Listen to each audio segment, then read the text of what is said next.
तर यवतमध्ये नेमकं काय घडलं पाहूयात। 26 जुलै रोजी नीलकंठेश्वर मंदिरात पुतळ्याची विटंबना झाली।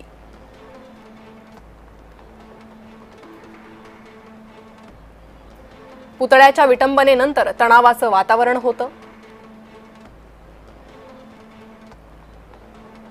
अशात हे प्रकरण ताजं असताना तरुणाकडून आक्षेपार्ह पोस्ट करण्यात आली। या आक्षेपार्ह पोस्टमुळे यवतमध्ये तणाव वाढला।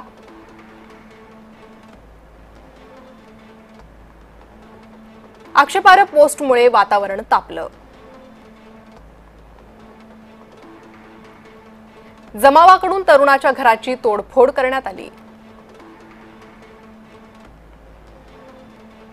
2 गटात तणावाचं वातावरण निर्माण झालं।